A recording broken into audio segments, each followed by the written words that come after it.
All eyes were on these four magnificent 7 megacaps during this massive earnings week.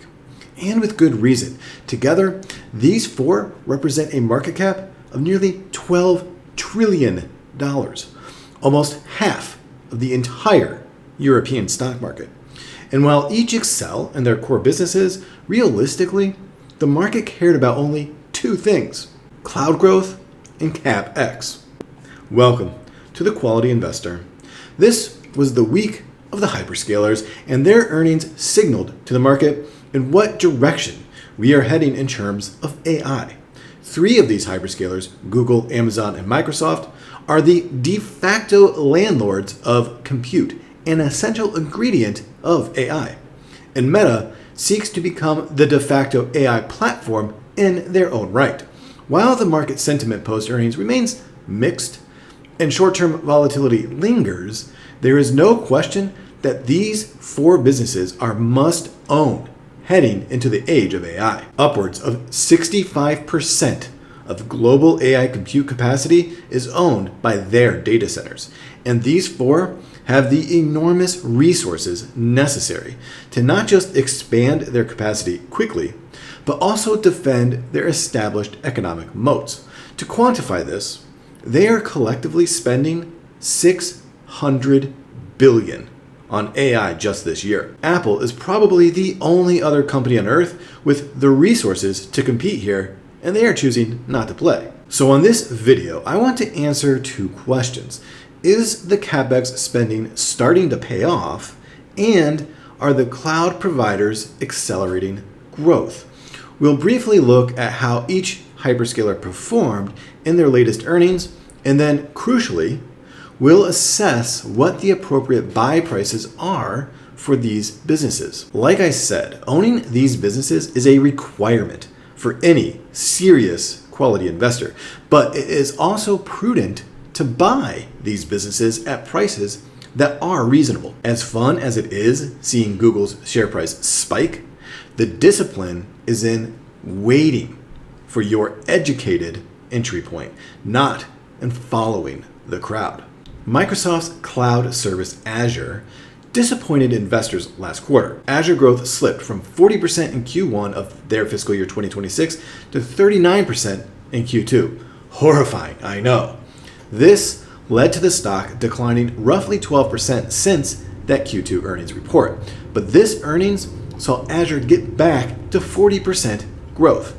This surpassed the market estimate of 39%, and Microsoft even guided 40% growth for next quarter, also surpassing estimates. This signals demand continues to remain strong, as well as the 99% year-over-year growth in remaining performance obligations, up to $627 billion. However, it is important to note that the RPO growth is only 26% when stripping out OpenAI, still very strong.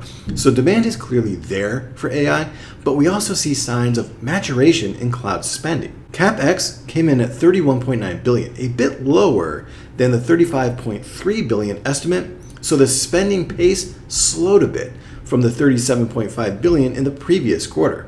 Overall, revenue was $82.9 billion, up 18%, and free cash flow was at $15.8 billion, squeezed from last year, but much better than expected given the ongoing CapEx spending. This demonstrates Microsoft's outstanding ability to print cash and fully fund these data center buildouts. Operating margin actually expanded to 46.3% from 45.7%, yet gross margin is under pressure due to increased depreciation expenses from the data center buildout. Meta is the oddball of the hyperscalers. They're what is known as a captive hyperscaler, as opposed to a commercial hyperscaler. Meta is investing just as much as the three commercial hyperscalers, yet theirs is for internal use. This makes it much more difficult to project ROI with their CapEx spending than the others. With AWS, for example, ROI on their CapEx can be tracked with revenue growth. It is indirect with Meta. And when Meta increased their CapEx guidance, this spooked the market yet again, and that is why their shares fell over 8% the day after earnings. The concern is that doubling your CapEx in a single year will really test your margins. Meta is now projecting 125 to 145 billion in CapEx, up from 70 billion a year ago. It is not enough that revenues came in at 56.3 billion, up 33% year over year and beating estimates, nor does it matter that ad impressions grew 19% and the average price per ad grew 12%, nor is daily active users hitting 3.56 billion people, nearly half the world, and 4% growth. That's not good enough.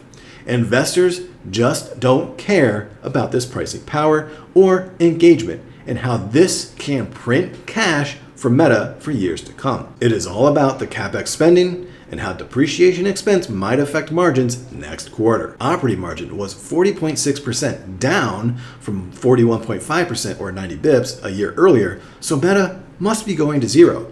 Despite their massive CapEx spend, Meta's free cash flow was 13.2 billion, up 19.3% year over year. Meta's core advertising business remains steadfastly profitable and able to generate the cash needed to power Meta into the AI future. Amazon's stock is up over 30% in the month leading up to earnings. This actually indicates that the market has priced in much of the optimism surrounding Amazon's cloud growth and why Amazon finished the day after earnings up only 1%. Yet they delivered a stellar quarter. AWS grew 28% to 37.6 billion, beating the 36.6 billion estimate. That 28% growth is the fastest AWS growth rate in over 3 years and an acceleration from the 24% posted last quarter. So the largest cloud business is reaccelerating, and that is another confirmation of the sky-high AI demand. Total revenue came in at 181.5 billion, up 17%, well above the 177 billion estimate. What is truly impressive, however, is the operating margin hitting 13.1%, which is a record for Amazon. Surprisingly, this margin record was not driven by AWS growth. AWS's margin was at 37.7% and actually contracted from the 39.5% 1 year ago. It was the expansion of 130 basis points for the rest of Amazon's business that drove margin expansion. I recently did a video on AI robotics and featured Amazon as a leader in warehouse robotics. I said the growth story here is margin expansion rather than a new revenue stream, and we're starting to see that thesis play out in real time. CapEx, like the rest of the hyperscalers, is massive at 43.2 billion for the quarter, and a staggering 200 billion is guided for the full year. This has sent free cash flow negative on a trailing 12 basis, but I did project negative free cash flow growth in my model. Amazon is not afraid to spend heavy though. Their argument is the same as always. They are building infrastructure that lasts 30 years. Demand is outpacing their ability to supply it, and the returns on this capital will compound for decades. The AWS reacceleration simply reinforces management's view, so Amazon shareholders should welcome it. Google was the star of the show. They had the best quarter of the 4 hyperscalers, and it was not all that close.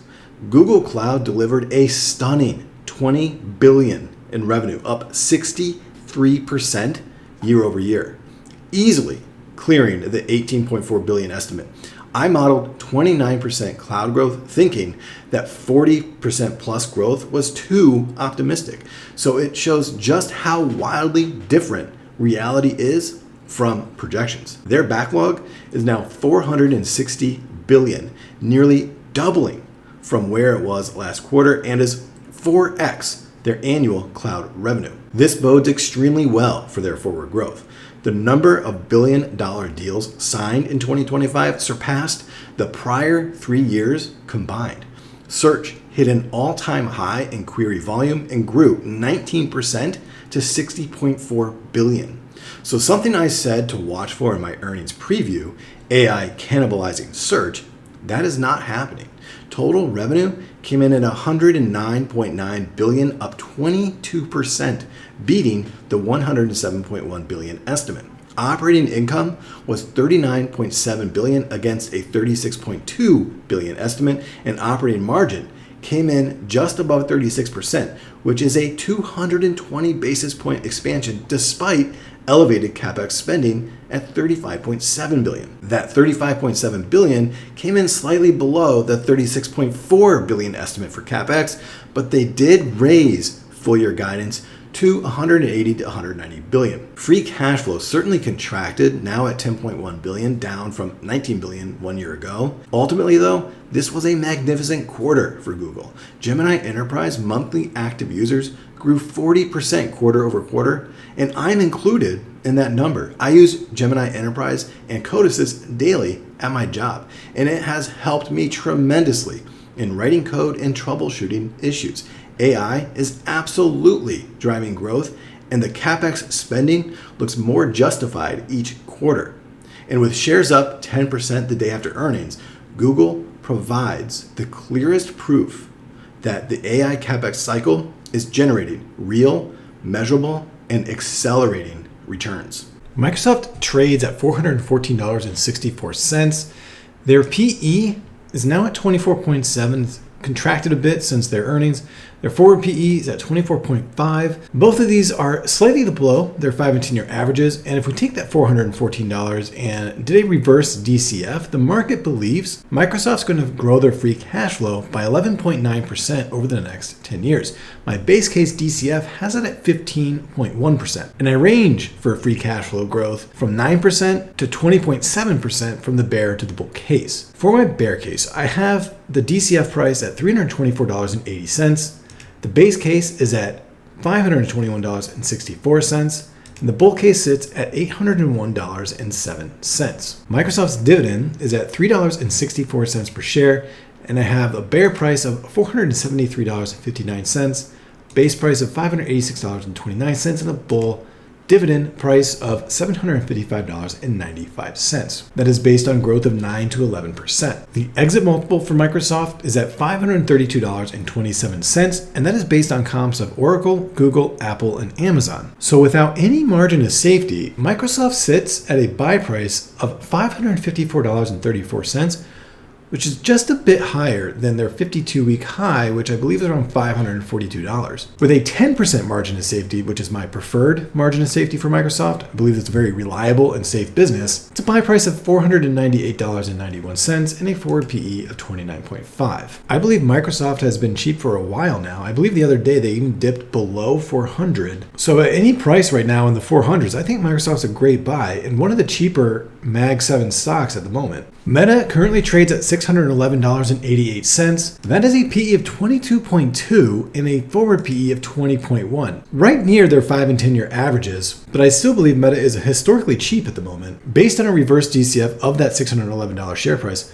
the market believes Meta will only grow their free cash flow by 8.6% over the next 10 years. My own base case has that at 16.5%. My free cash flow growth range is from 11.9% up to 21% from the bear to the bull case. I have a bear discounted cash flow price of $738.87, a base price of $1,068.82, and a bull price of $1,522.09. Meta does pay a dividend, although it's a very small dividend right now, and it does not grow very fast. Their dividend is $2.10 per share, and I have a bear price for that at $230.41, a base dividend price of $368.57, and a bull price of $785.70. And that implies growth over the next 10 years of their dividend from 4 to 8% annually. The exit multiple price is at $675.74, and that is based on comps of Google, Spotify, and Tencent Music. So the dividend discount model here is actually bringing Meta's price down a bit, which I think is a good thing. It allows us to be a bit more conservative. So without any margin of safety, we do have a buy price of $828.34. With a 15% margin of safety, it's a buy price of $704.09. And a forward PE of 23.2. Still very reasonable, and in my view, very good value. In fact, Meta is the best value of all the Mag 7 stocks at the moment. But even if you're looking for a little bit more margin of safety, you have a lower risk tolerance. At 25% margin of safety, we have a buy price of $621.25.